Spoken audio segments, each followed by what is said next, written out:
Olá você, meus irmãos e irmãs de Ideal Espírita, vocês, meus amigos e amigas que nos acompanham aqui na página Estação da Luz Espírita, nossos sinceros agradecimentos por estarem conosco. Nós vamos reproduzir em instantes o programa número 49, Dialogando com Allan Kardec, um trabalho excepcional. Mas antes de falarmos do programa, nós queremos lembrar que a nossa página Estação da Luz Espírita não tem fins lucrativos.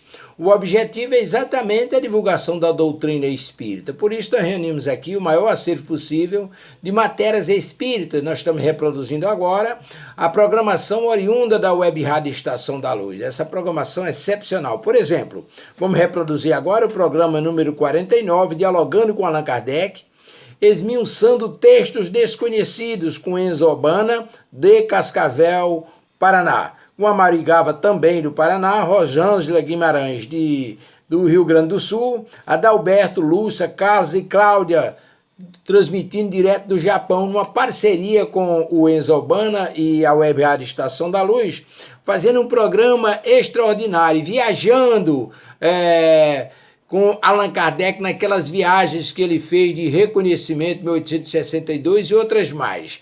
Kardec fazendo a avaliação de como estava sendo a divulgação da doutrina, ou seja, em outras palavras, trabalhando o movimento espírita na sua visão. Então, um trabalho excepcional. Não vou lhe revelar os segredos, porque deixo para você descobrir na programação. Mas é um trabalho que você não deve perder, porque é um trabalho rico, objetivo, prático, na visão de Kardec. Queremos agradecer a sua companhia, muitíssimo obrigado e vamos ao programa.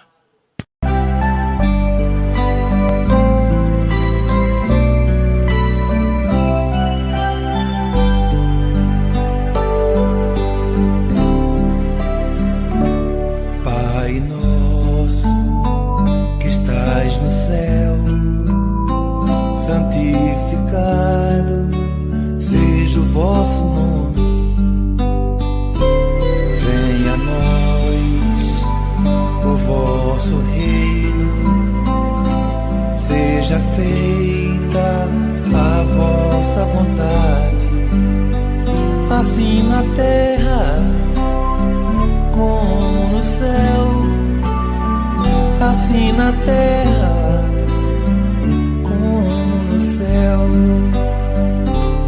O pão nosso de cada dia dai-nos hoje, ó Senhor. Perdoai as nossas dívidas, assim como perdoamos aos nossos devedores. Não deixeis cair em tentação, mas livrai-nos de todo o mal. Não deixeis cair em tentação, mas livrai-nos de todo o mal.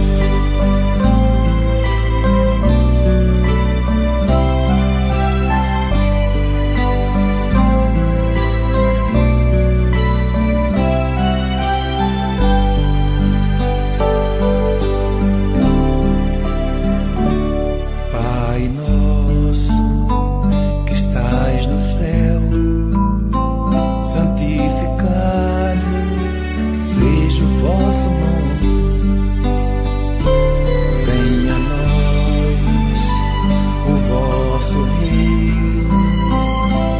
seja feita a vossa vontade, assim na terra como no céu, assim na terra como no céu.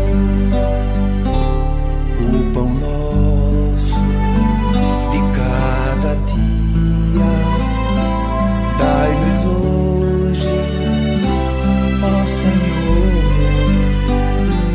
Perdoai as nossas dívidas, assim como perdoamos aos nossos devedores. Não deixeis cair em tentação, mas livrai-nos de todo o mal. Não deixeis cair em tentação, mas livrai-nos de todo o mal.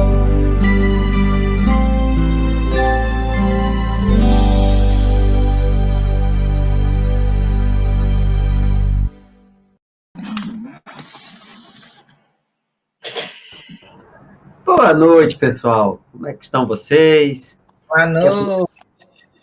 Boa Agora noite. tem o microfone aberto. Tô com a minha internet ruim.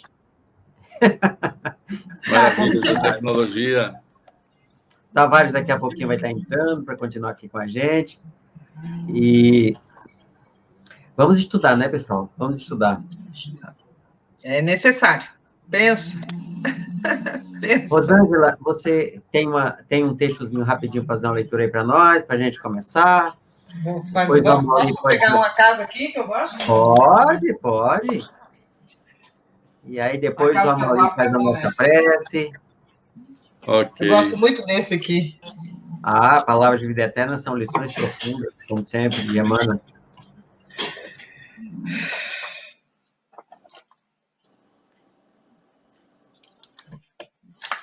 Já vai começar? Quer que eu faça já? Sim, já estamos na hora. Então tá. Da obra Palavra de Vidas Eternas, capítulo 33, Acalma-te. A Deus tudo é possível. Jesus, Mateus, capítulo 19, versículo 26. Seja qual for a perturbação reinante, acalma-te e espera, fazendo o melhor que possas. Lembra-te de que o Senhor Supremo pede serenidade para exprimir-se com segurança. A terra que te sustenta, o lar é uma faixa de forças tranquilas. O fruto que te nutre representa um ano inteiro de trabalho silencioso da árvore generosa. Cada dia que se levanta é o convite de Deus para lhe atendermos à obra divina em nossos próprios favor. Se te exaspera, não lhe assimilas o plano. Se te afeiçoas a gritaria, não lhe percebes a voz. Conserva-te, pois confiante, embora a preço de sacrifício. De certo, encontrarás ainda hoje corações envenenados que destilam irritação e desgosto, medo e fel. Ainda mesmo que te fibre e apedrejam, aquieta-te, abençoa-os com a tua paz. Os desesperados tornarão a harmonia, os doentes voltarão à saúde, os loucos serão curados e os ingratos despertarão. É da lei do Senhor que a luz domina as trevas sem ruídos e sem violência. Recorda que toda dor, como toda nuvem, forma-se, ensombra-se e passa. Se outros gritos e oprimam, espancam e amaldiçoam, acalma-te e espera. Não ouvides a palavra do Mestre, quando nos afirmou que a Deus tudo é possível e garantido o teu próprio descanso, refugia-te em Deus.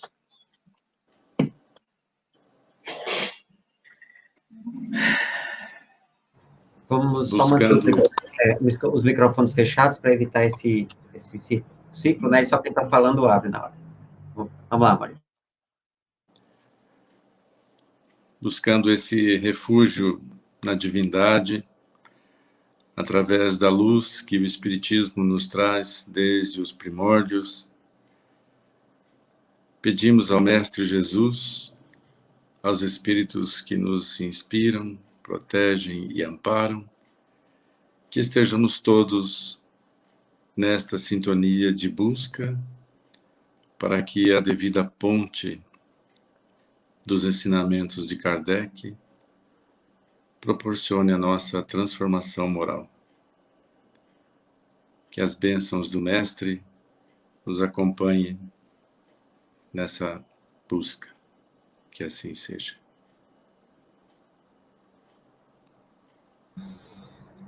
Muito bem. enquanto o nosso Cicerone vai entrando, né, que ele vai mantendo ali a organização, né, vamos estudar. Eu vou pedir desculpa ao pessoal de casa, que eu estou com esse tapa-olho aqui, é que eu fiz uma cirurgia agora durante o início da semana de uma das vistas, né, e aí a luz acaba machucando, né, então, pelo menos não força a visão, mas não atrapalha, então, isso aqui é de menos, isso aqui é de menos.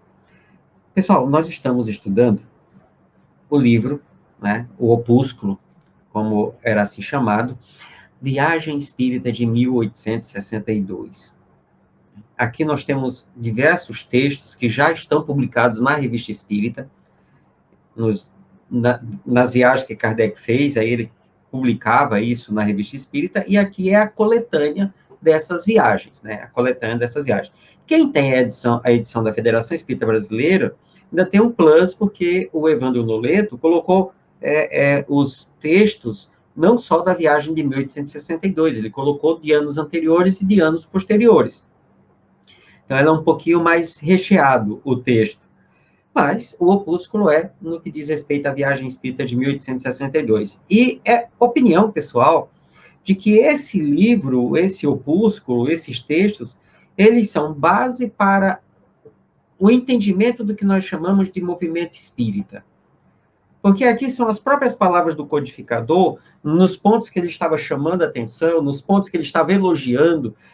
Então, ele está dizendo, ele vai colocar coisas que são coisas que no entendimento dele, são as referências adequadas, ideais. O que não é legal, ele também coloca e chama atenção para isso. Então, é um texto que vale a pena a sua leitura, seu estudo, né, dentro das casas espíritas, dentro das uniões regionais, dentro das federativas, para entender como Kardec compreendia essa ideia de movimento espírita, né? Os adeptos, como é que ele encarava os diversos tipos de adeptos. Esse parágrafo nós paramos, que vamos continuar nele, ele fala objetivamente disso. Mais à frente ele fala das crianças, que aí é referência da gente para avaliarmos como anda a nossa evangelização espírita infanto juvenil, se realmente está atingindo os objetivos que Kardec entendia, né? E não o que Enzio entende, o que a Rosângela, o que a Maria entendem dentro da casa espírita que cada um de nós participamos. Mas o que o codificador entendia? Na semana passada, né, nós fizemos um tema extra, né? Na próxima semana provavelmente teremos um outro tema extra, não tem nenhum problema. Só para lembrar, pessoal, no outro domingo é 18 de abril. No outro domingo é 18 de abril, e essa é uma data muito importante no movimento espírita. É a data, inclusive no Brasil, é o Dia dos Espíritas, e é a data de lançamento do Livro dos Espíritos em sua primeira edição, no ano de 1857. Então, na próxima sexta-feira, a gente vai ver um pouquinho dessa história, um pouquinho de como é que foi isso, né? Como é que isso foi sendo construído, de uma perspectiva um pouquinho diferente daquilo que todo mundo conversa. E aí vamos bater um papo sobre isso, tá certo? Mas na semana anterior, no texto, na parte do texto que nós ficamos, sempre eu volto um pouquinho, né? Eu não vou fazer a leitura aqui, mas nós analisamos muito bem o sentido da expressão desinteresse moral. Né? Desinteresse moral. E aí, além desse desinteresse moral, e curioso, vocês vejam que ele começa a fazer a caracterização dos espíritas da forma como ele entendia. E esse desinteresse moral era o que mais chamava a atenção dele. É tanto que é a primeira coisa que ele coloca aqui. Quando ele começa a fazer a descrição dos adeptos que ele encontrou. É essa transformação moral das pessoas. Essa transformação moral das pessoas. É curioso, a gente quando começa a estudar, chega um ponto que aquilo que a gente estuda, a gente começa a ver em tudo que é lugar, né? Eu sempre brinco que professor é a única profissão que nunca tem férias. Porque quando tem no período das férias, ele vai para o cinema. E quando ele chega no cinema que está assistindo filmes, assim, dá para usar isso na aula. Né? Vou usar isso na aula. Mas olha que coisa. Eu vou ver se tem para baixar esse filme, para levar esse filme para mostrar para os meninos. Né? Fazendo coisa ilegal. né? Mas ele está ali pensando na aula, né? E a gente estudando a doutrina espírita, a gente começa a prestar atenção em tudo que a gente está olhando, a gente lembra dos conteúdos, lembra do que a gente leu e tal. E eu estava ainda há pouco, enquanto eu estou almoçando, estou jantando, eu gosto de assistir bobagens, né? Gosto de assistir desenho animado, gosto de assistir série, gosto de espairecer, certo? Sair um pouquinho do mundo real, entrar no mundo de ficção. E eu gosto muito dos animes japoneses. Sempre gostei. E eu estava assistindo um anime que foi lançado agora essa semana no Netflix, que não me pergunta o nome, que é um japonês traduzido para o inglês, eu sei que fala em demônio. É a história de um rapazinho que o demônio mata a família dele toda e só sobra uma irmãzinha, que essa irmãzinha é contaminada pelo demônio, tipo aquela história de vampiro, né? E ela começa a se transformar num demônio. E ele quer salvar a irmã e ele tem que se tornar um caçador de demônios, para tentar, caçando demônios, descobrir como é que cura a irmã dele. E ele vai lá para o mestre vai treinar ele. Começa o treinamento, é 1 ano e meio de treinamento, de muito sofrimento, aqueles treinamentos que a gente vê nos filmes, né? Aquele modelo padrão de filmes de formação de heróis, né? Karate Kid, mais ou menos. Tipo aquilo ali, né? Karate Kid, essa história, né? Aquele tratamento do Van Damme, né? Aquele treino bem pesado, bem puxado. E chega uma hora que o mestre, 1 ano e meio depois, diz para o menino: pronto, eu já ensinei tudo que eu tinha que ensinar, agora é com você. E o menino fica... E ele continua treinando, até aparece uma alma, um espírito, de um ex-aluno que aquele mestre tinha tido, que tinha morrido num combate, né? Só que o menino não sabe que ele é um espírito. E o espírito começa a treiná-lo. E no primeiro momento que eles vão lutar, o espírito diz assim: você decorou tudo que o mestre disse, mas o seu corpo não aprendeu nada. Quando eu ouvi isso, eu parei. Dei um pause. Aí eu parei e disse assim: rapaz, é exatamente aquilo que a gente estuda na doutrina, né? A gente estuda, a gente lê, a gente decora um monte de coisa, mas a gente não incorporou nada do que a gente leu, do que a gente ouviu nas palestras, do que a gente opinou nos grupos de estudo. A gente decorou em teoria, mas na prática nós ainda não incorporamos isso. E esse desinteresse moral e essa transformação moral é exatamente essa transformação que Kardec identifica nos adeptos, onde as pessoas se tornam pessoas melhores. Elas incorporaram o espiritismo. Não eram só médios incorporando espíritos, eram pessoas incorporando o espiritismo. E esse é o que mais chama a atenção dele. Tanto que, se você prestar atenção, né, ele faz toda uma descrição inicial dos grupos e tudo mais, do que é estudado e tal. E quando ele começa aqui a falar nesse progresso geral, né, nesse progresso das pessoas, dos adeptos, a primeira característica que ele fala, tanto dos grupos quanto das pessoas, é o desinteresse moral. E aí ele segue no texto. Aí a coisa vai ficar mais feia ainda agora, viu, pessoal, pra gente. Eu não sei porque que a gente inventa de estudar essas coisas. Acho que é por isso que o povo não conhece os textos, né? Porque é por isso que aqui é dialogando com Kardec, estudando textos desconhecidos, né? Os textos de Kardec, todo mundo fala, mas que a gente não leu, né? Não estudou. Ele diz assim, eu estou usando a tradução do Evandro Noleta, viu, pessoal? Então, tem a tradução do Evandro Noleta, da Federação Espírita Brasileira, tem a outra tradução de outra pessoa que eu não lembro o nome, do ID, mas o texto é basicamente o mesmo, só questão de ajuste de uma frase, uma palavra ou outra, né? Tem a tradução que está lá no Kardecpedia, que é a tradução do Evandro, com os ajustes adequados pelo site, né? Inclusive, o Kardecpedia agora está numa versão mais nova, que está bem legal. E Kardec diz assim, olha só, um outro sinal característico dessa época, por que ele está falando um outro sinal? Porque ele já falou, o sinal do desinteresse moral. O desinteresse moral. Um outro sinal característico dessa época, essa época inicial do espiritismo, essa época de expansão da ideia espírita, é o número incalculável de adeptos que não viram nada e que, nem por isso, deixam de ser menos fervorosos simplesmente porque leram e compreenderam.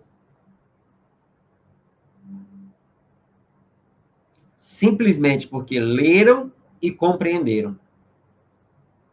E é por isso que lá no início, pessoal, tem um parágrafo que, às vezes, hoje, na leitura de hoje, pode parecer até soar um pouco estranho, quando ele diz assim, que a expansão do espiritismo se dá muito mais nas classes mais intelectualizadas. Porque eram pessoas que tinham mais facilidade da leitura, do estudo, de adquirir livros, né, de comprar as obras. E aí, por isso que ele fala da facilidade com que houve essa expansão no meio dos intelectuais. Nós chamaríamos hoje de acadêmicos, né, de cientistas, de estudiosos e tal, né, em detrimento das classes mais baixas. Ele coloca isso lá no começo, pareceria um pouco estranho, e daria aso, né, ou daria razão para uma crítica que é feita, inclusive, ainda hoje, de que o espiritismo é uma religião exclusivista, elitista. Certo? E não tem o menor fundamento essa tese, essa ideia, porque ele próprio... Diga, Maurício. A Sandra Bomba, dando uma entrevista a um jornalista, ela foi inquirida nisso, né? Ela falou, olha, foi uma saia justa em que eu me vi metida, mas eu fui respondendo do meu jeito, né? Com aquele palavreado que você conhece dela, com aquela simpatia dela. Porque aqui no meio espírita estão as pessoas que mais leem, né? Bom, aí o repórter fez referência a todos serem mais cultos, terem mais conhecimento, e aí ela falou, olha, uma coisa é consequência da outra. São mais cultos porque leem mais. Mas aí o repórter, não satisfeito, falou assim, tá, mas são também os de melhor renda. Aí ela, com a mesma desenvoltura, falou, olha, uma coisa leva a outra, conhecimento leva a mais ganho. Enfim, Kardec fez referência a isso, como você está falando aí, já começou, lá em 1862, já se percebia a preferência das pessoas que pensavam, né? Pessoas que já tinham profissão na área da magistratura, e pessoas que tinham tiveram um bom berço, né? Um bom berço nesse sentido. Mas a grande sacada do espiritismo é que ele foi encontrar em pessoas simples, né? Pessoas simples. É aí que a disseminação ficou assim muito curiosa, que é o que você vai trazer agora para nós, né? Mas eu também penso que é tão organizado, né? Essa equipe espiritual que dirigia, então, esse compêndio que Kardec nos traz, porque tinha que ter alguém que compreendesse bem, já com esse processo de intelecto moral, para que pudesse passar a entender. Então, nada é um acaso, né?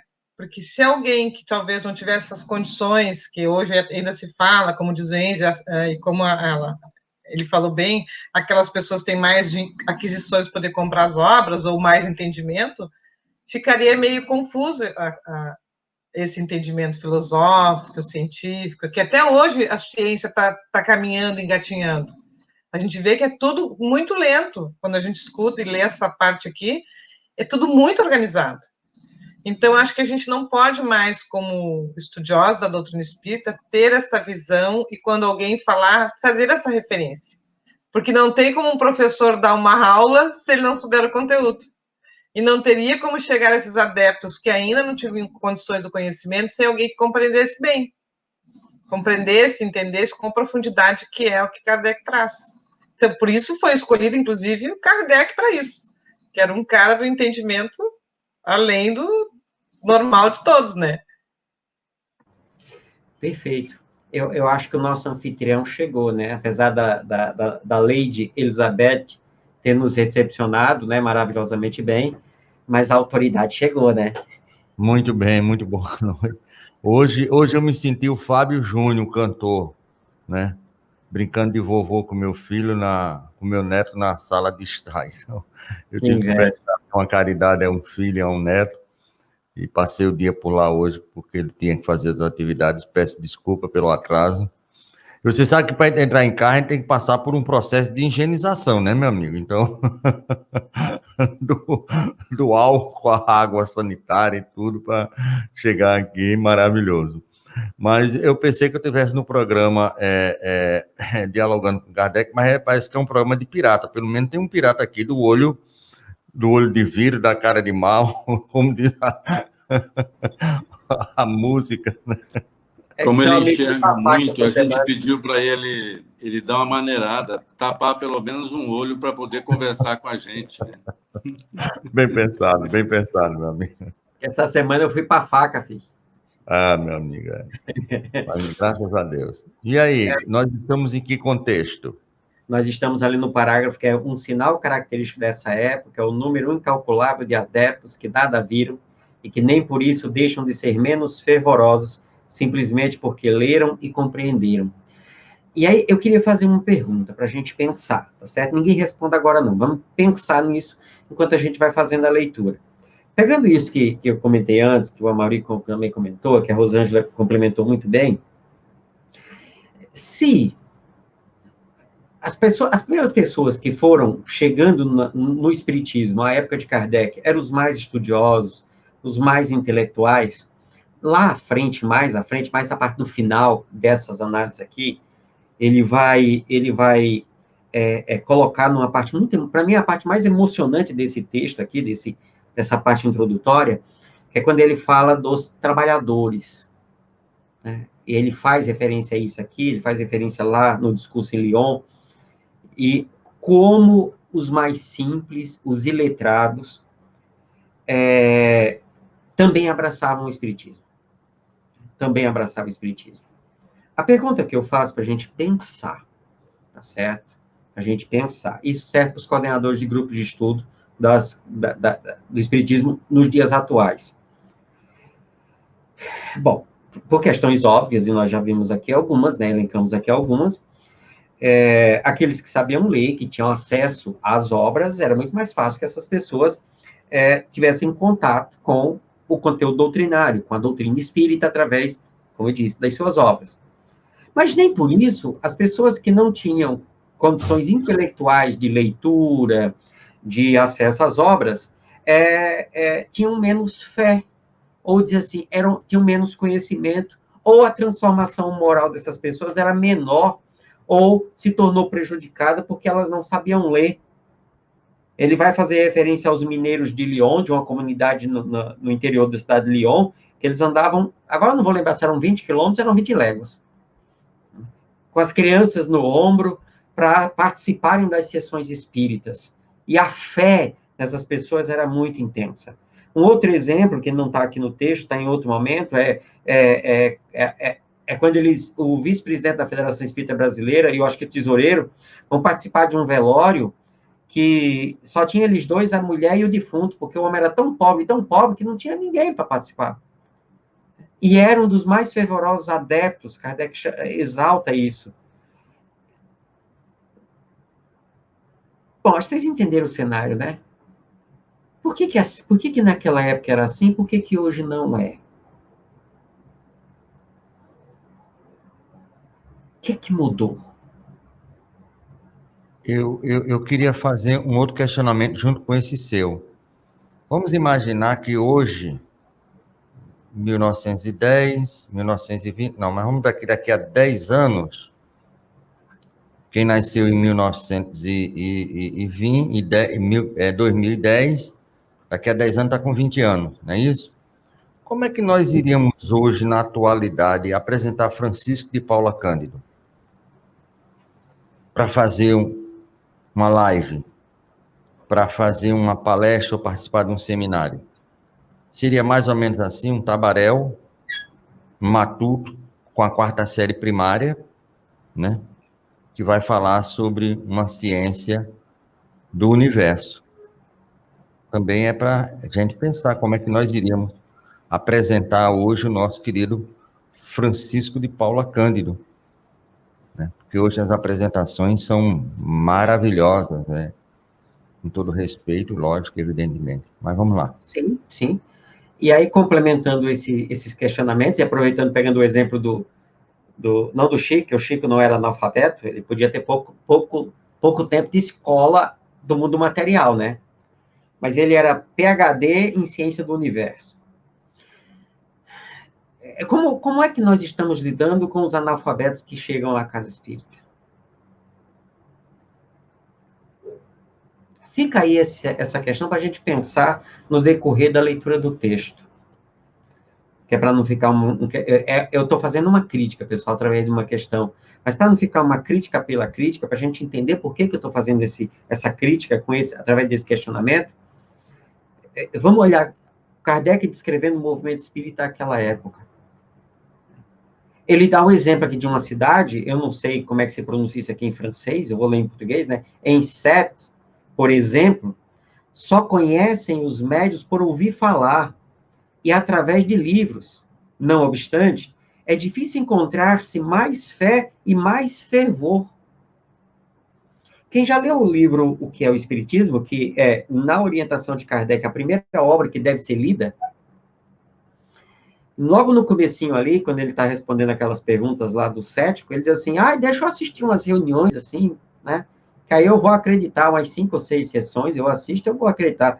Kardec diz assim, não, filho, não vai não funciona assim não. Eu mesmo fiquei mais de 1 ano assistindo e não acreditava. Não tinha, assim, a plena convicção. Você quer assistir 5, 6 sessões? E essas pessoas não tinham médiuns, não conheciam médiuns. Elas tinham os livros e só. E, curioso, não obstante, é difícil encontrar-se mais fé e mais fervor. Pessoal, em 1862 não existia o livro O Evangelho segundo o Espiritismo. Essas pessoas tinham fé e fervor com o Livro dos Espíritos, o livro que é o Espiritismo, e o Livro dos Médiuns e a Revista Espírita naquele momento. E ele está falando de fé e fervor. Tem alguma coisa muito errada. Muito, muito, muito errada.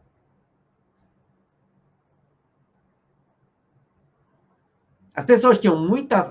É difícil encontrar mais fé e mais fervor com o Livro dos Espíritos, o que é o Espiritismo, o Livro dos Médiuns e a Revista Espírita. Não tinha o Evangelho segundo o Espiritismo. Isso demonstra que o Evangelho segundo o Espiritismo não é o livro da religião espírita. É o livro de orientação para, definitivamente, se aplicar a moral do Cristo à nossa conduta. É um manual é um tratado de reforma íntima. Não é um livro de religião. A gente tem que parar com isso. Porque não deu certo. Não deu certo. A maioria de nós pregou a religião a vida inteira, em todas as encarnações, e não deu certo. E estamos fazendo a mesma coisa hoje com o Espiritismo. Não vai dar certo. E sabe por quê? Porque a gente só prega. E só prega. E teve uma época, teve um momento, sabe, Tavares, que nós pregamos Jesus. Literalmente falando, né? É claro, eu estou brincando com as palavras. Mas, olha bem, tem um amigo nosso que ele falou algo interessante. E foi para mim. Na federação, na quarta-feira, a palestra é à noite. Quando eu trabalhava na federação, eu fazia na terça-feira de tarde e na quarta, uma vez por mês à noite. E eu comecei a falar fraternalmente, né? Você começa a falar fraternalmente, depois daqui, olha, você não sabe os cabas que negaram Jesus, né? Que Judas traiu, Pedro negou, e eu fraternalmente, depois eu comecei a me exaltar. No final, você conhece muito bem, José Soares, ali na descida da escadaria, disse, meu irmão Tavares, eu posso lhe fazer uma pergunta? Posso fazer 2, melhor, pode. Ele disse, qual foi a hora que você acordou? Eu digo, hoje? Por quê? Ele me responde só 6 horas. Que horas são? 9 horas, normalmente tem aquele negócio do passe, a gente fica por ali. Aí disse, você sabe quantas vezes nós, das 6 até agora, negamos e traímos Jesus? Eu dei uma caída, meu amigo, tinha um buraco ali, eu não sabia que tinha um buraco ali na federação. Para sair foi difícil. Eu só fez uma vez. E acho que é no livro de Humberto de Campos, Jesus pessoalmente foi socorrer todos aqueles soldados que, por uma questão do destino, lógico que não existe acaso, estavam ali naquela hora no plantão, cara, só tem um serviço para fazer aqui, vamos lá. O soldado é normal. Ele foi lá e pregou. Possivelmente menos, 1000 vezes menos culpa, e quem sabe hoje está bem melhor do que a gente que não diz que não pregou. Então é por isso que eu concordo com você em gênero, número e grau. Agora, isso não é para a gente ficar triste ou para a gente baixar a cabeça, isso é para a gente acordar. Está na hora de realmente nós olharmos para a gente, né? Eu falo olhando para a minha telinha ali, olhando para a minha telinha. Será que, de fato, eu estou aplicando aquilo que eu falo, aquilo que eu leio? Claro que a gente não vai conseguir fazer isso de um dia para o outro, né? Eu lembro da Piedade, no estudo do dia desse, falando, eles é muito lento. É lento, mas é igual gotejamento. É igual gotejamento. Na irrigação é de gotinha em gotinha. De gotinha em gotinha nós vamos fazendo isso. E olha que Kardec aqui, ele tá assim, numa admiração dos efeitos que a doutrina proporcionava nas pessoas. Sem misticismos, sem firulas intelectuais. Mas, Enzo, quando a gente lê essa parte aqui, e não tendo, claro, o evangelho ainda na época, a gente pensa assim, né? Essa fé que ele fala aqui, e fervor, é justamente nisso. Eles, quando leram o Livro dos Espíritos, o que é o Espiritismo e a Revista Espírita da época, era fidelidade nas convicções que eles viam e naquela certeza muito própria. Então, eu penso assim, esses que ali estavam já eram espíritos já muito embasados, sem ter, porque a gente leva muito essa coisa.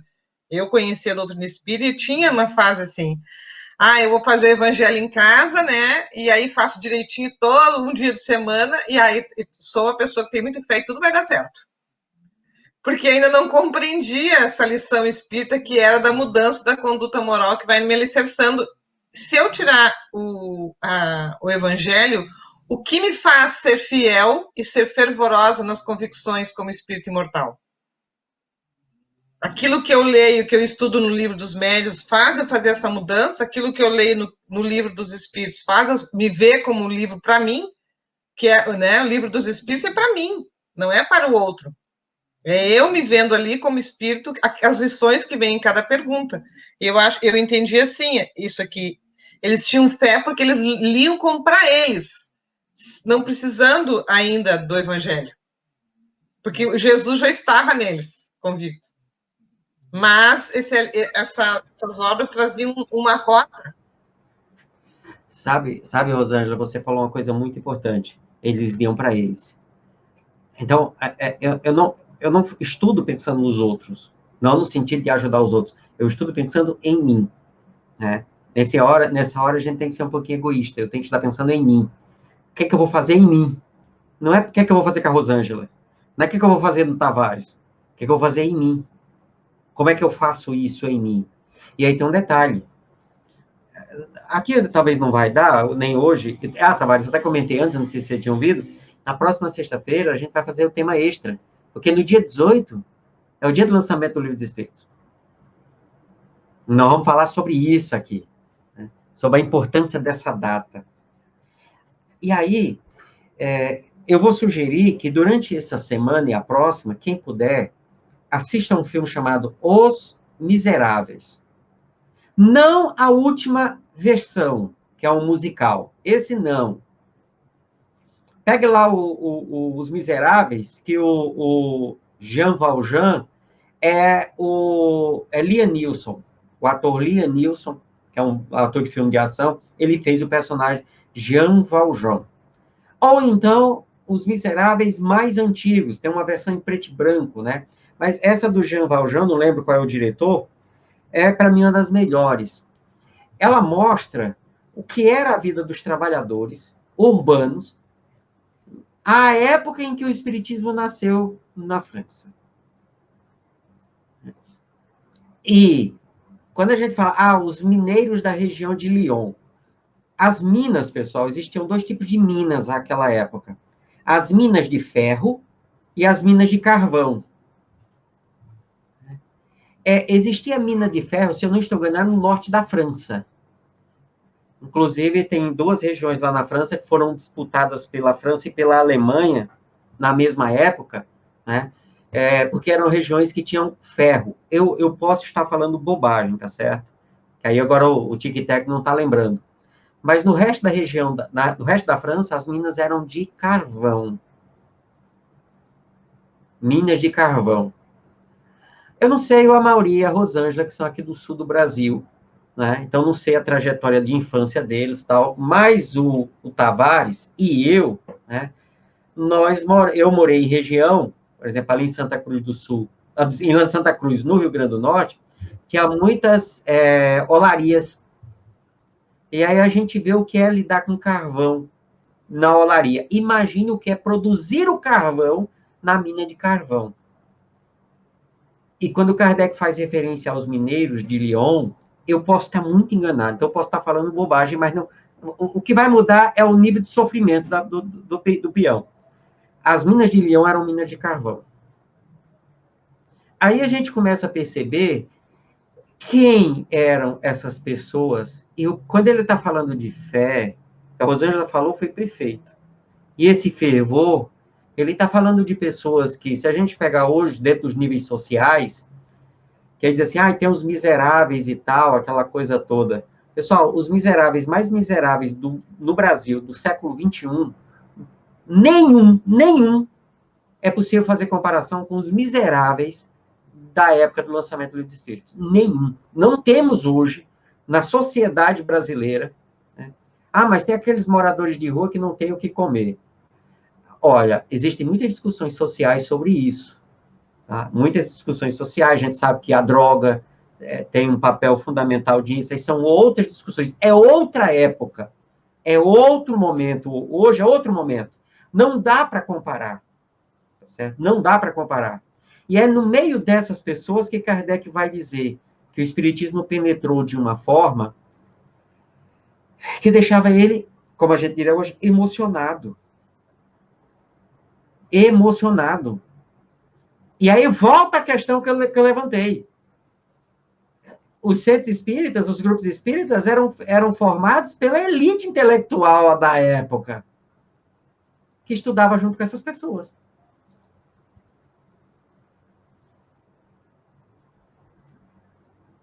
O texto continua.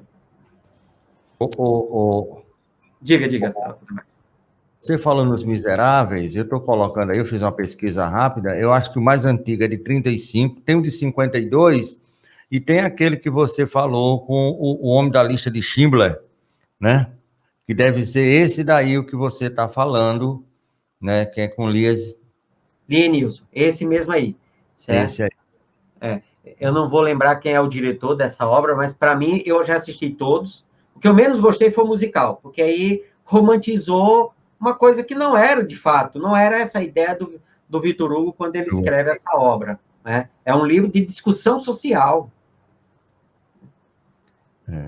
E discussão de uma realidade que persistiu, posso dizer, você aqui que é daqui, que não da mesma proporção, mas até meados do século passado, nós tínhamos esses trabalhadores braçais, você sabe aqui daqui do Nordeste, como era a região insalubre, né? Vamos pensar nas telhas brasileiras, né? O amianto, quanta gente não está doente até hoje, família, por causa justamente desse trabalho, né? E antes era muito, muito, muito pior.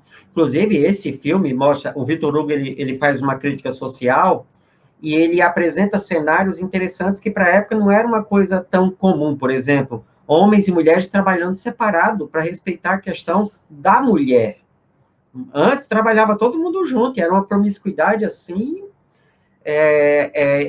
inaceitável para os dias atuais. né? Inaceitável. Isso era um modelo social da Cidade das Luzes, né? Da França, que era um modelo de cultura do mundo à época. Então, imagina o que era o resto. O que era o resto. Então, e era nesse meio, foi nesse meio que a doutrina se difunde. É nesse meio. Aí a gente percebe, né, Enzio, a força que o Espiritismo trouxe de transformação, né? Porque, como disse ali o Kardec, as pessoas lá de Sete simplesmente leram e compreenderam, né? Simplesmente fizeram daquilo a sua alavanca, né? A catapulta para parece que o ponto assim mais consolador, exatamente por serem pessoas sofridas, aquilo os consolou de tal forma que eles não precisavam, como no resto da França, do espetáculo, né? Vamos colocar entre aspas, porque nem todos buscavam espetáculo. Muito poucos, depois de algum tempo, buscavam espetáculo. Mas a força transformadora que aquelas verdades, né, quando eles leram as obras, simplesmente, e a compreenderam, né? E hoje estava conversando com um amigo, engenheiro também, e falava, vamos puxar um pouco o raciocínio para o nosso lado, né? Normalmente o pessoal da psicologia que aí transita bem com os eufemismos nas transformações e no mundo espírita e tal. Falei, olha, a gente tem que fazer a reforma íntima. Alguns precisam de uma marreta de 10 quilos para ir fazendo a reforma. Outros de um martelinho de 300 gramas. Outros tem que ser um rompedor, um martelete daqueles de romper concreto. E outros, né, alguns vieram para cá e que bastou ali um pequeno cinzel ou um pequeno pincel e já fizeram a reforma final, né? Ele falou, olha, isso é verdade. Inclusive, ele falou, olha, eu acho que estou mais nessa do martelete gigantesco de romper concreto ainda. No meu caso, é aquelas gruas, né, que tem aquela mãozona, né, que bate, tem aquela bola assim, bem grandona, que bate assim, pra... Meu amigo, ontem o homem no Piauí, sabe o que foi que ele disse? Dinamite. Fazendo um programa, tem que ser na dinamite, amigo. Só arrebenta. Eu juro por Deus, quando você começou a falar, tá gravado aí. Eu até repeti isso, amigo. Adorei essa dinamite aí, para explodir o nosso orgulho. Então, em alguns casos, quando não dá a bola de ferro aí do Renzo, tem que ser na dinamite, né, Rosângela? E aí, na sequência do parágrafo, vem o ponto que a Rosângela falou, né? Que é o caso das pessoas que mais fáceis, não precisaram nem ver e já acordaram só com estalar de dedos. Ele diz assim, um deles nos perguntava, né, uma dessas pessoas desse lugar chamado Sete, nos perguntava se essa facilidade em aceitar a doutrina pela simples teoria era um bem ou um mal. Veja, ele fala em aceitar a teoria. Então, o que Kardec entende por aceitar? Não é só uma concordância dos lábios, ou uma concordância, eu decorei e tal. Não, a aceitação pressupõe a transformação. Aí o cara está perguntando se seria bom ou ruim, né? Só leram, não precisou de ver médium, não precisou de ver espetáculo nenhum, como a Mauri falou. Se era própria de um espírito sério ou superficial. Respondemos-lhes que é um indício da facilidade em compreendê-la. Então, a primeira coisa, a doutrina espírita não é algo complicado. A doutrina espírita é algo simples. Aí, Tavares, pelo amor de Deus, você é um homem que roda o mundo todo. Por que as pessoas fazem isso? Fazem parecer que é tão complicado, pelo amor de Deus. Tem um amigo nosso que ele diz assim, aí não vamos complicar o incomplicável. Então, agora vamos tentar complicar o incomplicável. Mas eu queria trazer aqui para você, nós estamos no ano de 62, não é isso? Na viagem espírita. E quando você tocou nesse assunto dessa cidade, que eu tenho o nome dela aqui, mas não vou dizer não, porque se você não sabe, imagina eu. Mas em 59, em maio de 59, Kardec recebe uma notícia que eu trouxe aqui para vocês e vão na revista Espírita de maio de 59. Está aqui, ó. O título é o seguinte: O Livro dos Espíritas entre os Selvagens. Sabe de onde? Bolívia. Olha o que é que Kardecão diz. Olha. Rosângela, dá uma lidinha aí rápida. Sabíamos que o Livro dos Espíritos tem leitores simpáticos em todas as partes do mundo, mas, com certeza, não teríamos suspeitado encontrá-lo entre os selvagens da América do Sul. Há poucos meses, cuja tradução integral nos pareceu interessante publicar, à vista dos fatos significativos que a mesma encerra e cujo alcance facilmente se compreende. Em A Carta, um comentário, que dispensa qualquer reflexão de nossa parte. Excelentíssimo senhor Allan Kardec. Aí eu não vou botar a carta toda, porque é muito grande, e aí a gente vai ter que ir lá na Revista Espírita de 59, maio, e ler a carta.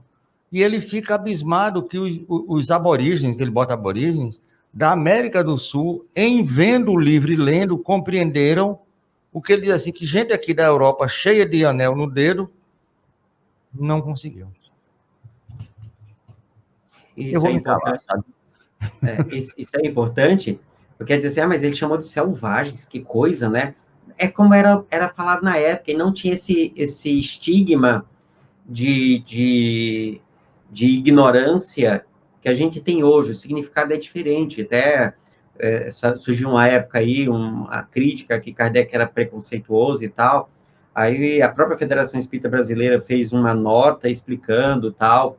Foi feito um termo de ajuste de conduta proposto pelo Ministério Público Federal para ajustar algumas terminologias ou colocar, para não ter que alterar o texto, colocar notas explicativas. E aí a Federação Espírita Brasileira emitiu uma nota fazendo toda a explicação do significado dessas palavras à época, né, na metade do século XIX, que não tem o mesmo significado que tem hoje.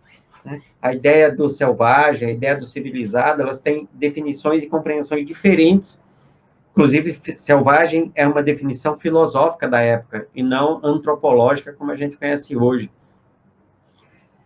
Mas esse texto, fica o convite, pessoal, dar uma olhada. Tavares vai deixar lá na descrição do vídeo, lá, o local onde a gente procurar, para fazer a leitura do texto. E o quanto Kardec estava empolgado com isso. Então, nota aí, pessoal, maio de 1859, o Livro dos Espíritos entre os Selvagens. Na verdade, na época, os únicos selvagens que tinham um nome próprio eram os aborígenes da Austrália, né? Que era como a gente chamava os índios. Né? Os índios brasileiros, então, na época, chamariam os selvagens da América, seriam os nativos americanos. Então, vai depender de cada momento, de lugar, como era chamado, viu, pessoal? Então, essa ideia desse avanço, desse conhecimento rápido, primeiro, porque o Espiritismo é simples.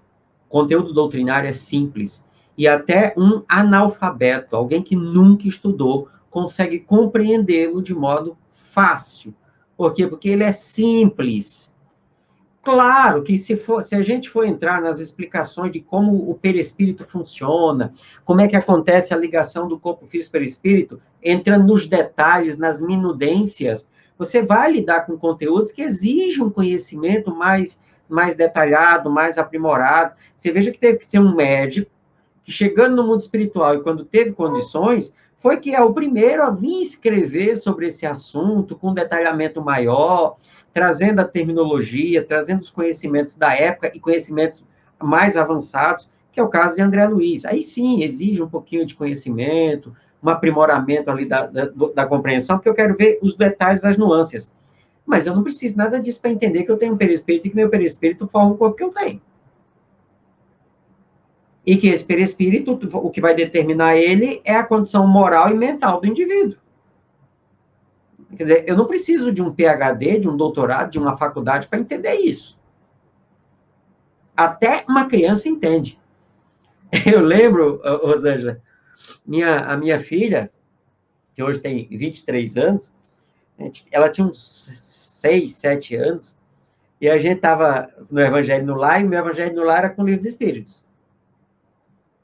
Eu estava explicando sobre o fluido cósmico universal. 6, 7 anos.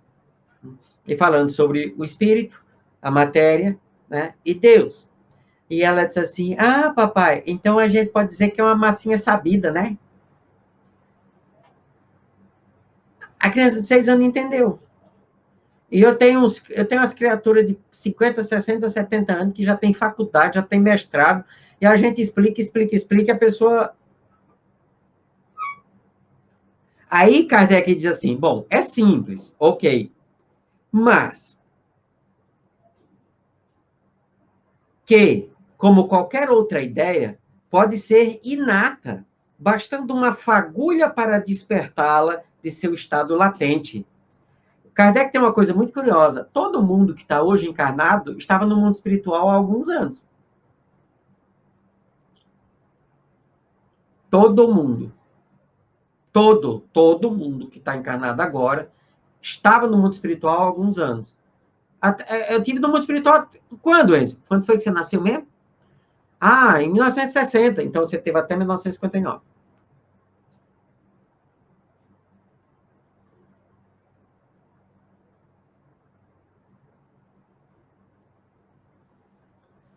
Nós temos guardado dentro da gente o conhecimento sobre a realidade espiritual. Nós não paramos para prestar atenção nele ainda.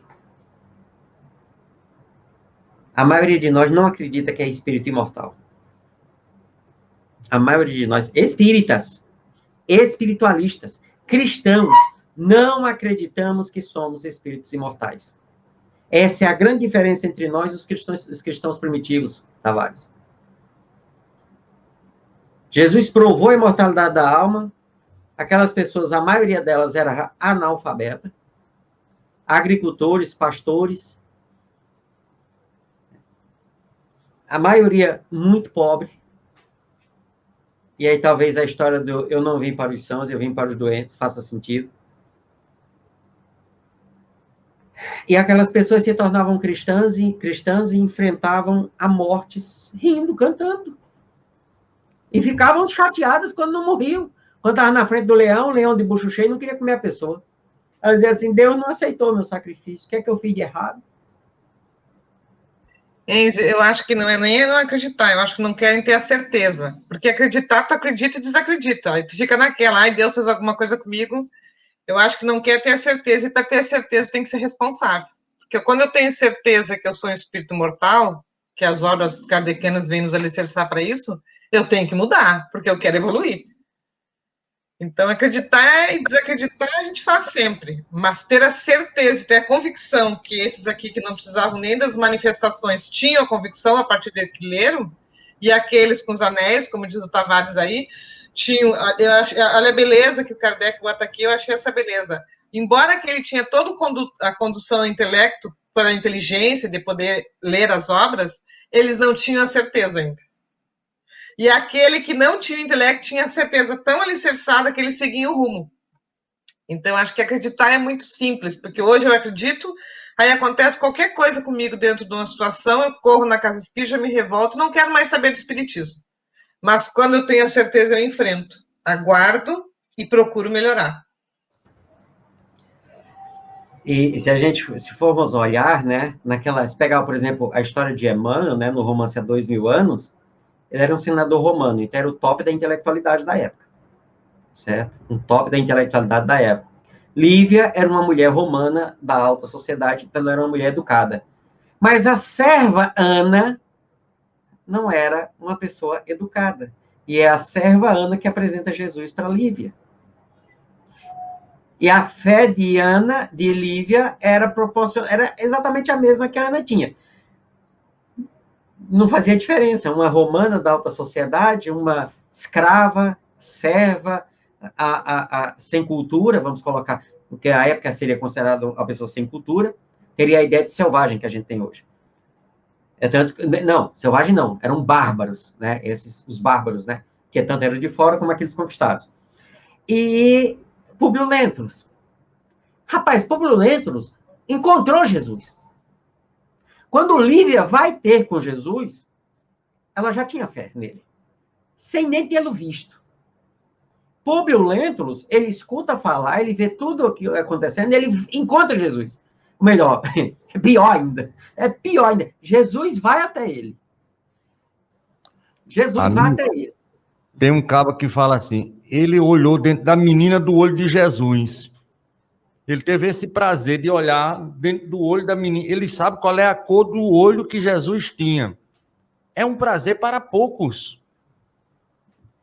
Aí outro que eu gosto sempre de lembrar era Paulo, top da intelectualidade da sua época, do povo hebreu. Você tinha Estevão, que sabia ler.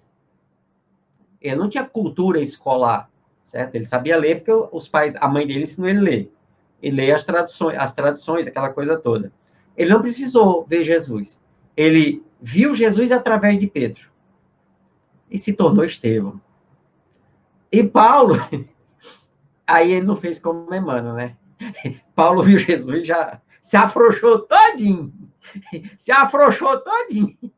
Né? Mas também Paulo era hebreu. Públio Lentulus era romano, eles não tinham o mesmo conhecimento. Então, dá um desconto para Públio Lentulus, dá um desconto. Para Paulo não tinha desconto, não tem como dar desconto, né?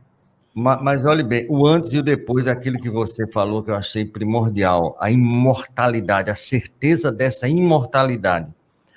Antes da morte de Jesus, os 12, um negou, um traiu e o resto correu. E a realidade é essa. A gente fica falando só de Pedro e de João, o resto correu. Mas quando, a partir do domingo e da estrada de Emaús, os caras foram peitar, bicho, o Império Romano.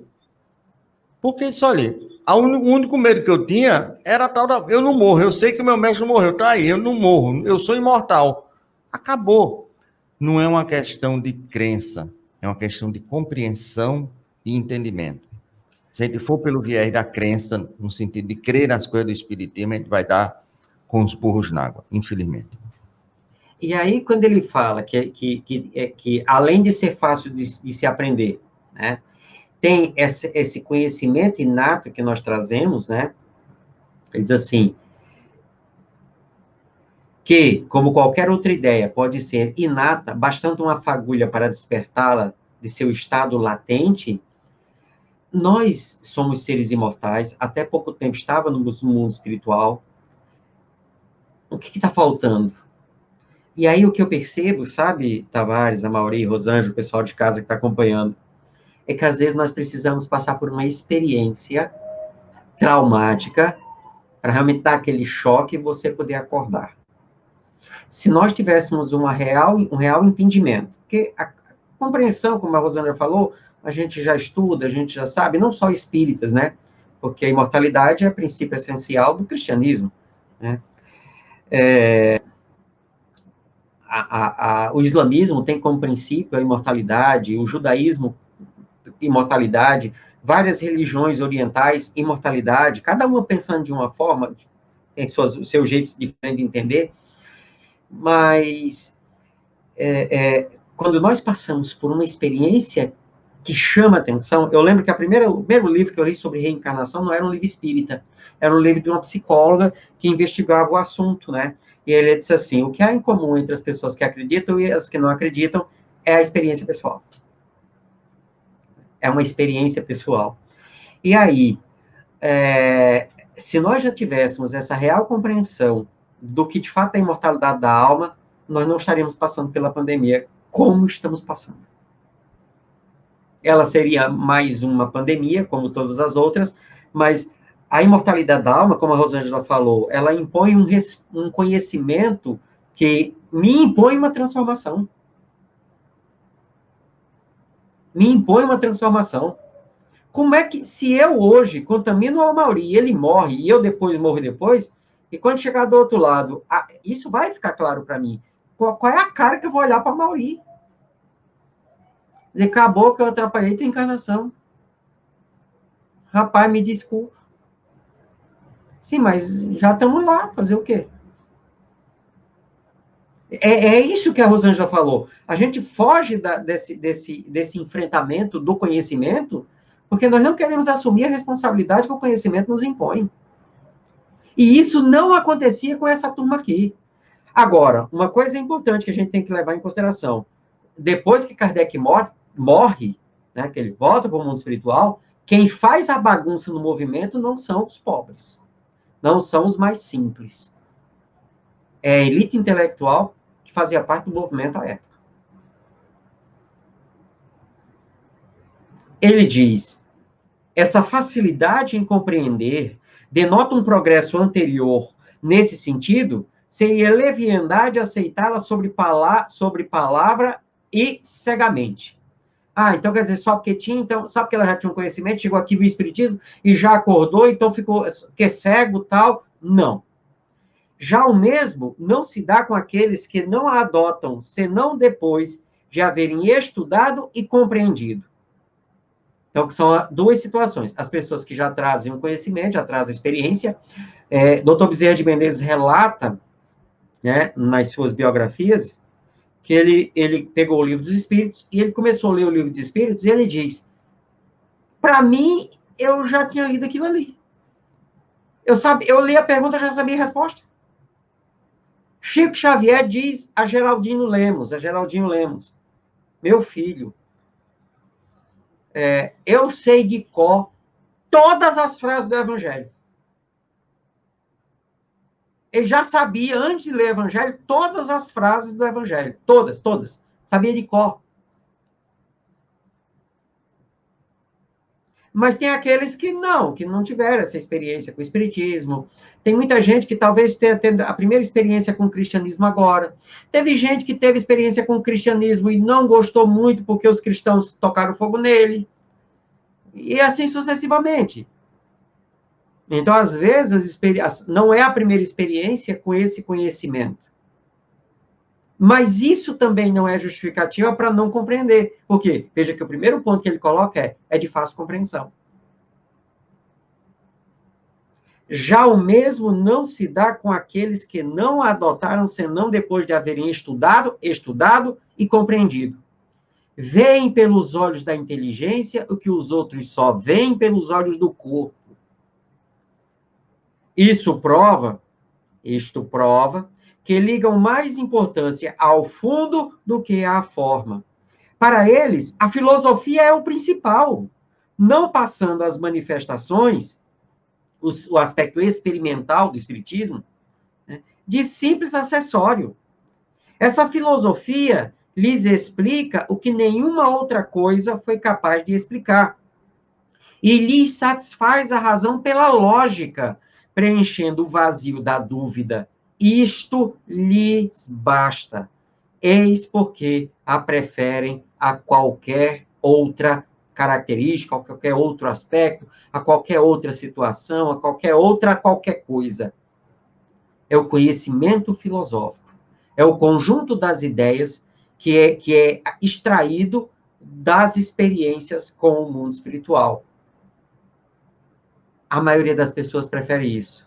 Tavares, Amauri, Rosângela, nós perdemos isso. Porque nós mantivemos as comunicações com algumas restrições. Então, a parte experimental, ela deixou de existir, porque as comunicações deixaram de ser objeto de experimentação e passaram a ser simplesmente objeto de comunicação. Então, nós deixamos de investigar o mundo espiritual, perdemos essa característica, então o aspecto científico ele ficou capenga. E, em função disso, paramos de promover a reflexão em torno dos ensinos e nos dedicamos a um aspecto, eu lembro muito do Adalberto, ele bate muito nessa tecla, ele já falou aqui contigo, né, já participou de programas, nós transformamos o espiritismo numa religião institucionalizada e adquirimos as características de religião institucionalizada com o clero formado,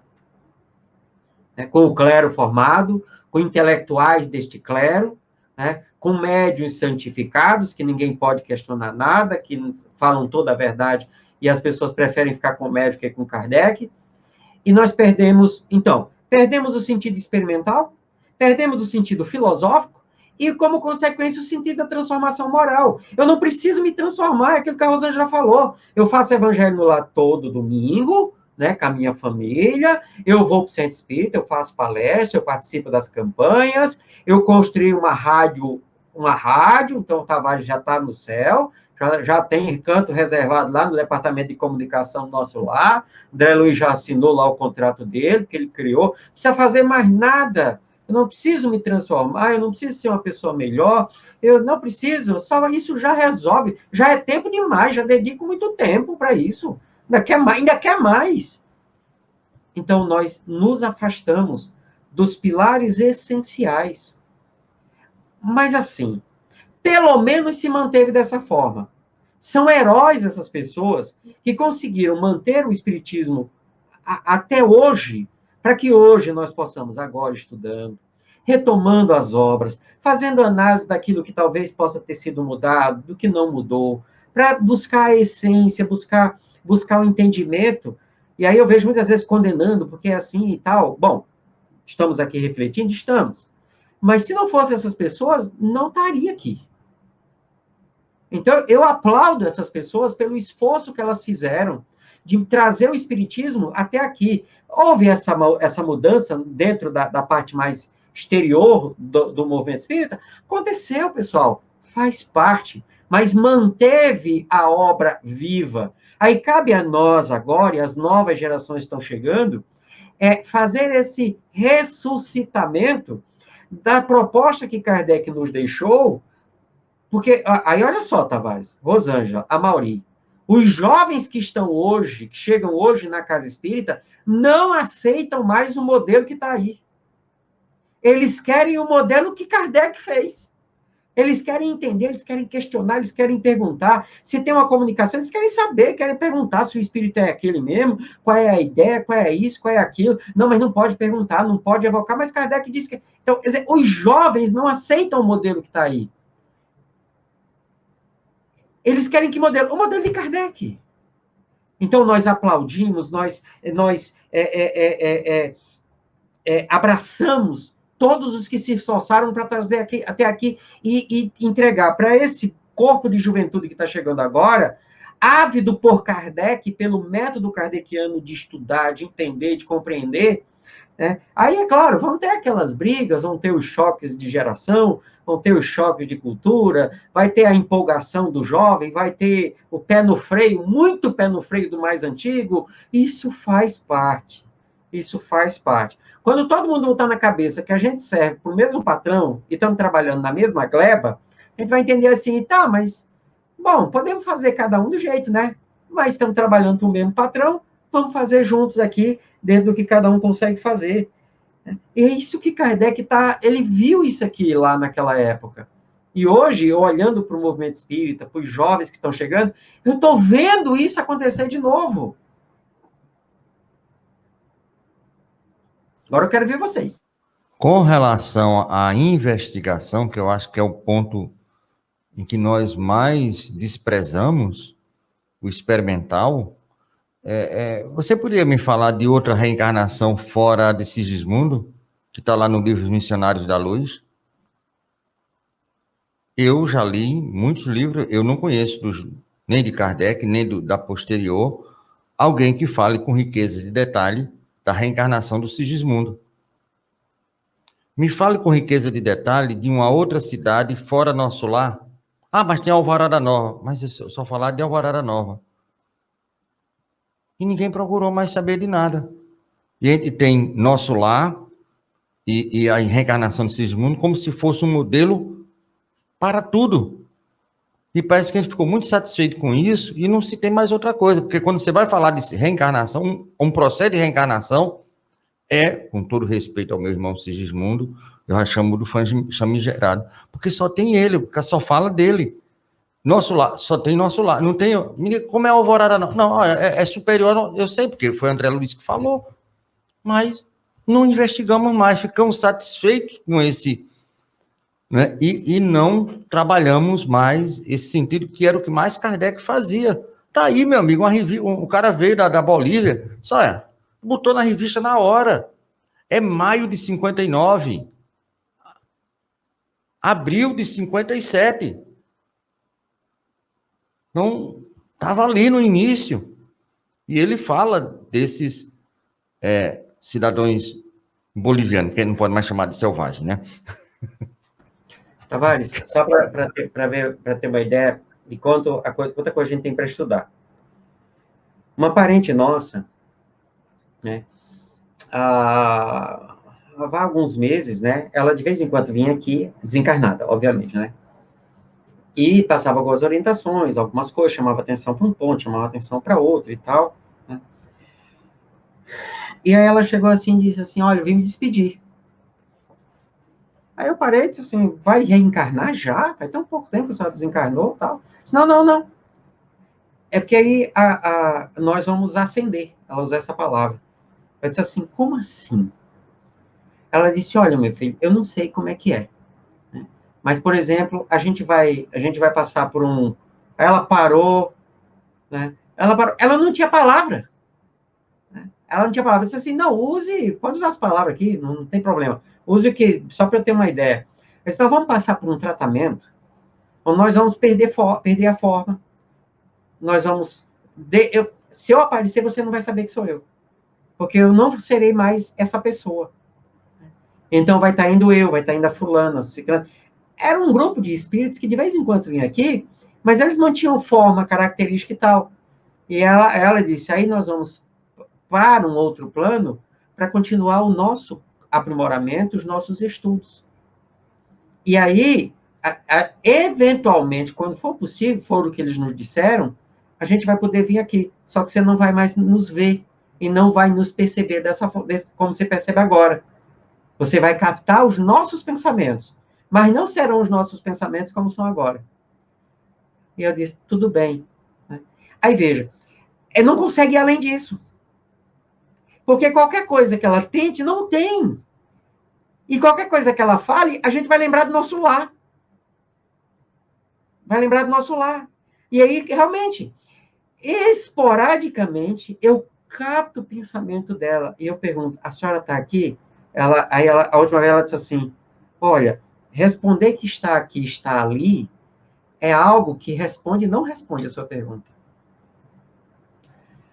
Aí eu parei, disse assim, é tipo física quântica? Ela disse, eu não sei o que é isso.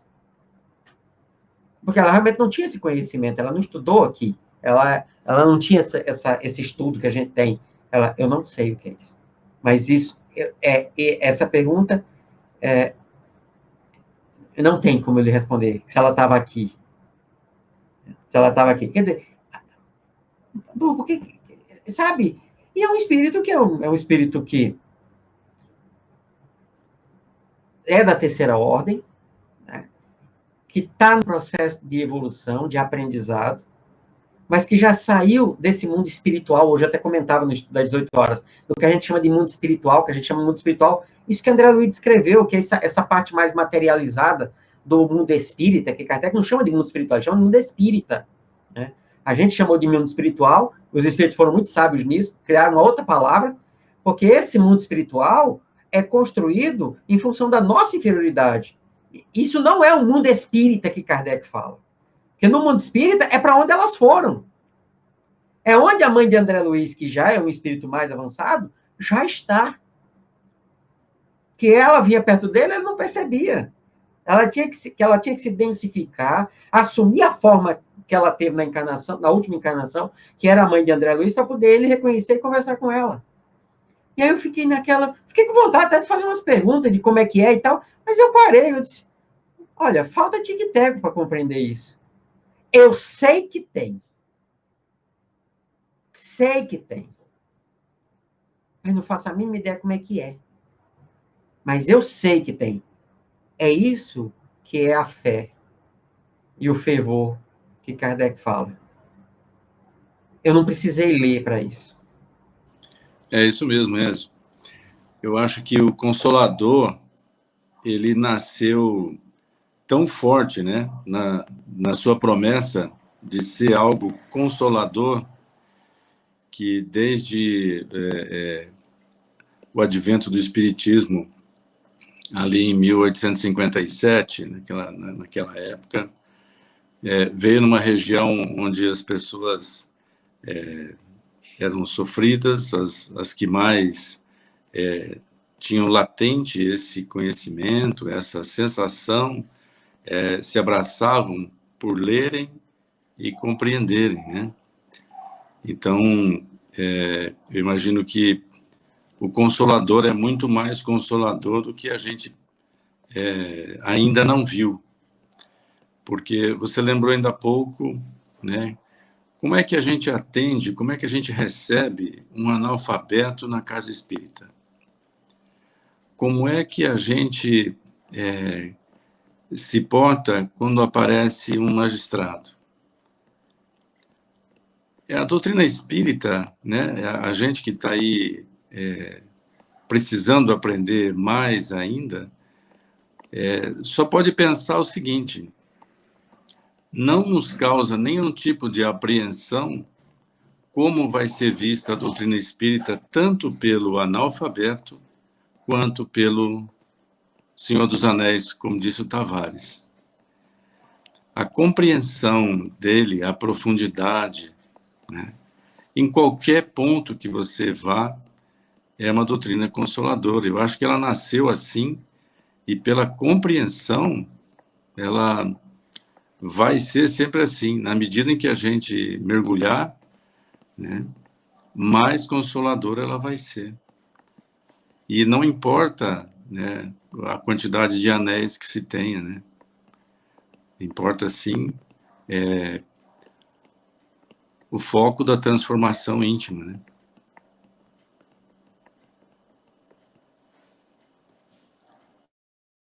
E a gente vê e percebe essa beleza que é essa doutrina, pegando o gancho do Mauri, que é assim, ó, independente de, claro, que a gente entende que toda essa caminhada da doutrina até aqui, desses que nos trouxeram, e até hoje, dentro das sociedades espíritas, federações, fizeram o melhor que eles tinham, né? Porque se cada um dá aquilo que consegue e é apropriado para isso.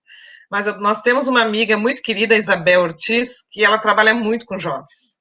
E ela está fazendo um trabalho muito bonito, e ela diz, os jovens não aceitam mais, eu tenho que trabalhar muito, muito, muito, porque eles querem essa novidade como Kardec faz, como é que é. O problema é que as casas espíritas ainda não conseguiram se adequar, mas vão se adequar. Porque o que acontece? Os jovens vão adentrando, vão exigindo, e a gente vai ter que mudar.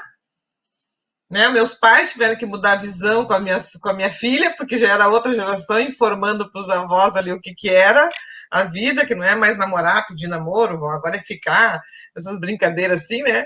Então, eu acho que tudo está se caminhando. Eu sempre tenho muita certeza disso. Nada acontece que o governador proletário não organize. Então, vem a leva de jovens e nós vamos ter que começar a burilar em nós um outro entendimento, como recebê-los e nos apropriar para que eles possam receber exatamente o que a doutrina está buscando.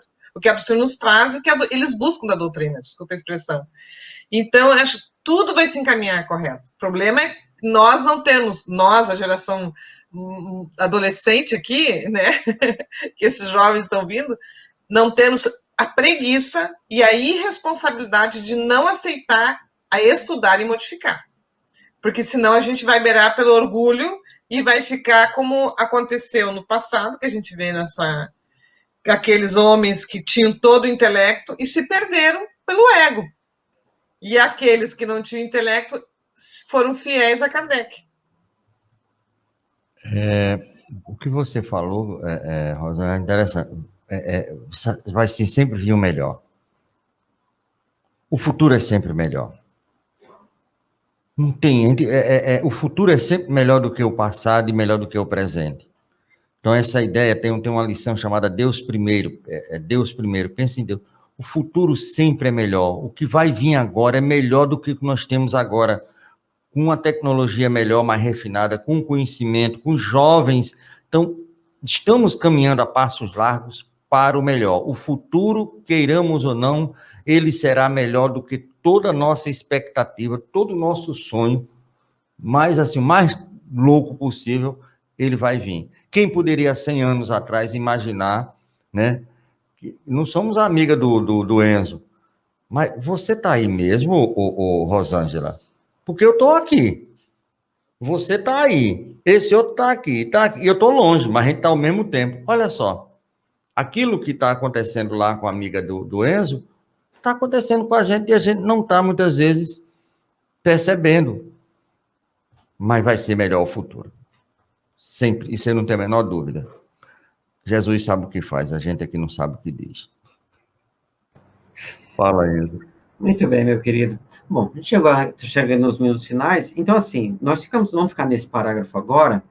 E eu já peço, pessoal, faz uma lida, né, por antecipação, né, do parágrafo seguinte. O seu Ivo colocou assim, o seu Ivo lá de Anápolis, né?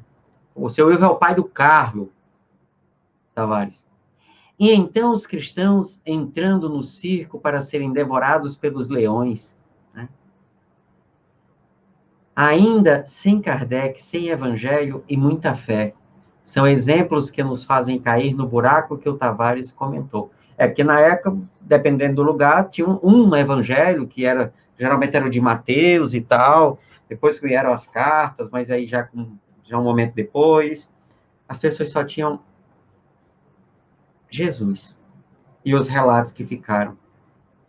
Eu até comentava hoje, Tavares, se nós levássemos, assim, a essência, a ideia, ou como Kardec fala, o espiritismo bem sentido, não precisava da obra do Chico, do Divaldo e dos outros médios. E se nós levássemos a essência do ensinamento do Cristo, Mateus, Marcos, Lucas e João, não precisava de doutrina espírita. E se nós levássemos a sério o Sermão da Montanha, não precisava de mais nada. E se ainda assim não tivesse o Sermão da Montanha, ficasse apenas no amar a Deus sobre todas as coisas e ao próximo como a si mesmo, já tinha tudo. Já tinha tudo. E aí eu peço para vocês façam uma leitura, que vocês vão ver que tudo que a gente conversou aqui está nos próximos parágrafos. Tá, Tavares? Então, eu deixo agora para você fazer aquele momentozinho da divulgação das atividades e aproveite no final, né, você fazer a nossa prece. Muito bem, farei. Agora, olhe bem, está lá no Evangelho segundo o Espiritismo, se eu não me engano, a mensagem de Constantino. As nossas manifestações são para os corações indóceis e os olhos fechados. Se vocês quisessem, bastaria apenas a lei de Deus. Está no Evangelho que Kardec trouxe, o que nosso amigo falou. E enquanto você estava falando aí, me veio uma ideia fantástica. Você estava falando de Estevão. Meu amigo, vamos dar uma... É déjà vu que se chama, é dar uma voada nesse negócio? Essas coisas modernas eu não sei. Mas vamos imaginar, meu amigo, Estevão, Gesiel, né, que é o nome dele, né? Ouvindo Pedro falar em torno de Jesus. Amigo, deve ser um negócio arrebatador. É por isso que essa turma fazia isso. Porque era aquele homem que conviveu e viveu com Jesus falando. Amigo, deve ser um negócio que entra e nunca mais sai, não, homem. Não tem mais jeito de sair, não.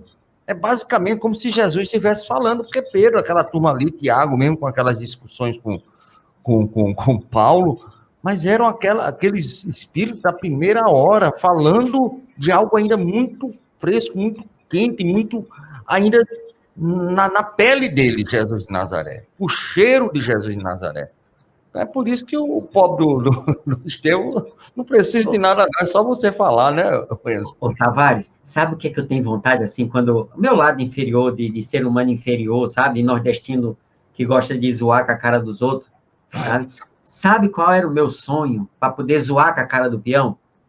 Era voltar 2000 anos atrás, chegar lá em Roma, nas catatumbas de Roma, e assistir uma pregação de Nestório, né? E quando ele terminasse assim, e aí, peão? Como é que você se sente? Sabendo que teve sentado conversando com o homem e deixou para trás, e agora está aqui como escravo. Como é que você se sente? Nós nordestinos somos fantásticos, além de maravilhosos. A gente tem que ser estudado pela cabeça da gente também, viu?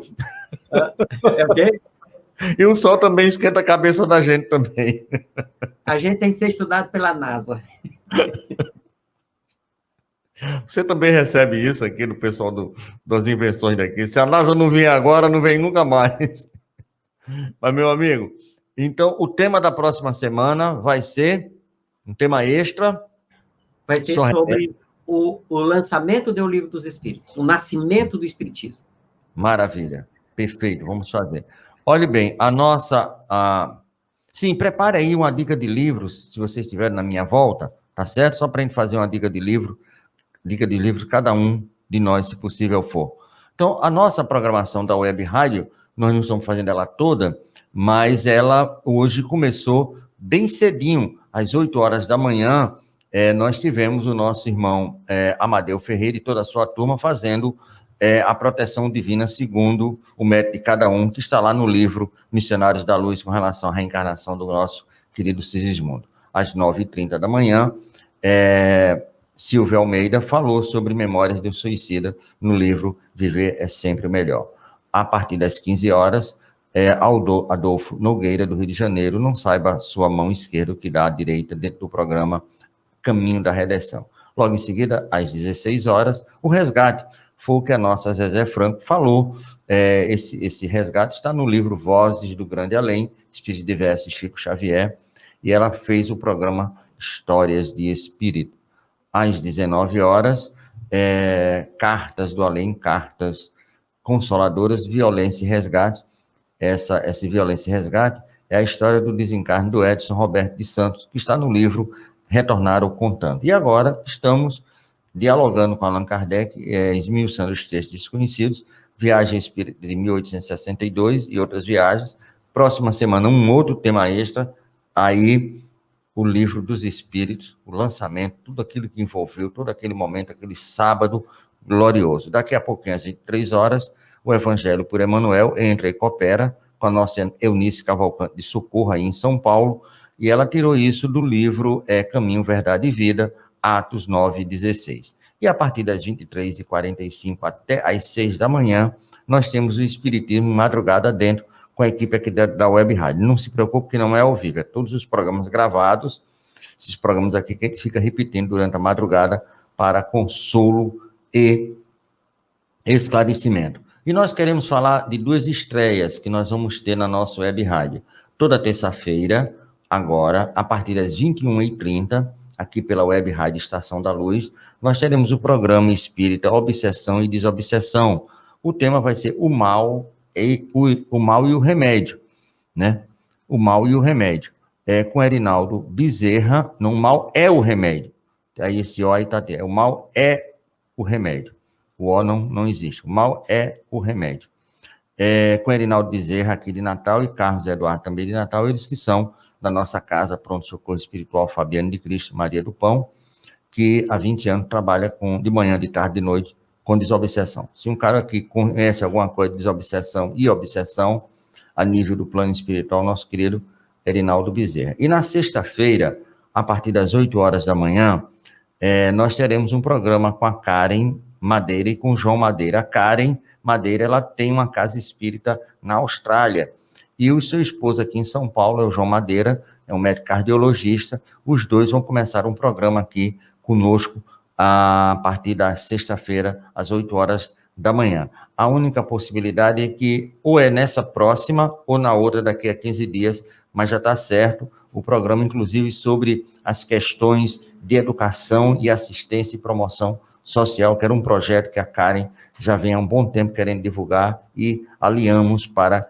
começarmos esse programa 8 horas da manhã aqui, né, no Brasil, 13 horas depois na Austrália, da nossa querida Karen, nessa próxima sexta, ou daqui a 15 dias. Então, é essa a nossa programação para hoje, e amanhã temos mais coisa, mas aí a gente vai deixar para falar a posteriori. Qual é a sua dica de livro, seu Mauri? O senhor tem o dona... Vamos ser cavaleiros, né, seu Mauri? Vamos começar com as damas, né? Pô, ué, não é possível, né, meu amigo? Primeiro as damas.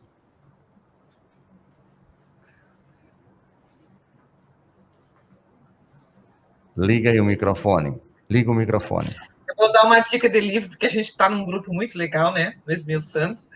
E aí a gente estuda essa obra, Plenitude. E eu acho excelente. Depois que a gente começa a entrar, se aprofundar, conhecer, e se sentar na cadeirinha de pensar, né? Então, para quem quer participar dos estudos conosco, esmiuçando, e também para quem quer entender um pouco sobre essa plenitude que Joana nos fala. Então, é de Divaldo e Dona Joana de Anjos, não é isso? Muito bom. Isso. Amaury, Divaldo e Joana. Eu sugiro Pensamento e Vida, para a gente não perder tempo na encarnação. Pensamento e Vida do Emmanuel, e é espetacular. Isso aí é uma cartilha que todo mundo tinha que começar a existência por ele. Acho espetacular esse livro. É bem esse aí. já coloquei aqui em close o livro. O nosso Dica de Livros, eu vou até colocar aqui na tela, é um grande amigo meu que já está no plano espiritual, Isoldino Rezende, pelo Espírito Ismael, Estrela de Luz. Vale a pena ler a guise de informações bastante interessantes que tem nesse livro. Estrela de Luz, do já saudoso, querido Isoldino Rezende, tem um programa chamado Cristo Consolador, pela Rádio Boa Nova, lá de Minas Gerais, ali de Santa Luzia. Estrela de Luz, bem interessante a temática. Antes de eu falar da minha dica de livro, Tavares, você falou do Madeira, né? É. Pois é, só para você saber, eu hoje sou coordenador doutrinário da Associação Médica Espírita aqui em Cascavel. E o Madeira foi o fundador desta AME aqui em Cascavel.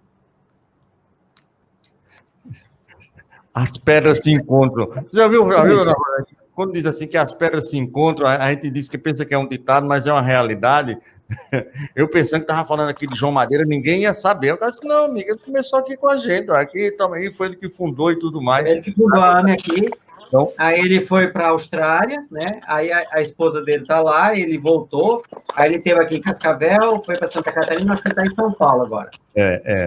Então, você, é um espírito iluminado que, inclusive, fez cirurgia no meu pai, né? Foi uma alma muito boa que apareceu num momento crucial na nossa vida. Muito bacana esse Madeira. Maravilha. A minha dica de livro é o livro Filho de Deus, de Joana de Ângeles. Aqueles que nos acompanham nos estudos sabem que esse livro ele é uma das obras espíritas que melhor fala de Deus. Depois de Kardec, na sua obra, né, Livro dos Espíritos, Céu e Inferno, Livro dos Espíritos, Evangelho, a Gênese, a Revista Espírita, que ele trata de Deus muito bem, nós temos duas outras obras que são complemento, que são a obra O Grande Enigma, de Leon Denis, e a obra Filho de Deus, de Joana. Essa obra é, para mim, é a obra mais importante da benfeitora Joana de Ângeles, é Filho de Deus. Maravilha. E nós vamos agora, como vocês pediram, fazer a nossa prece de agradecimento e de encerramento do nosso programa. A palavra gratidão, ela tem que existir em nosso coração, porque ela retempera a nossa emoção, faz com que a paixão de ser paixão e o amor se torne verdadeiro, leal e companheiro em toda ocasião. E falar em toda ocasião, lembramos do Mestre Jesus, que está aqui conosco, a nos distribuir sua luz e a nos dar o seu amor. E aqui, quem sabe um dia, nós possamos dispor desse amor também para dar a alguém. Ser conosco, Jesus, agora e no além. Graças a Deus. Livro dos Espíritos, não é isso? Vamos trabalhar. Meu amigo, um beijo no coração de vocês. Muito obrigado, Enzo. Você não sabe a alegria em me trazer a Amaury e a Rosângela para cá, e você também. Muito obrigado. Deus que lhe pague. As pedras se encontram. Valeu. Voltamos com a nossa programação. Daqui a pouco, não? Diga. Pode falar. Tchau. Tchau. Daqui a pouquinho, às 23 horas, Helenice, e às 23h45, o Espiritismo Madrugada Adré. Voltamos com a nossa programação normal pela Web Rádio Estação da Luz, a sua rádio que emana paz aqui de Natal para todo o planeta. Saúde, luz e paz com Jesus.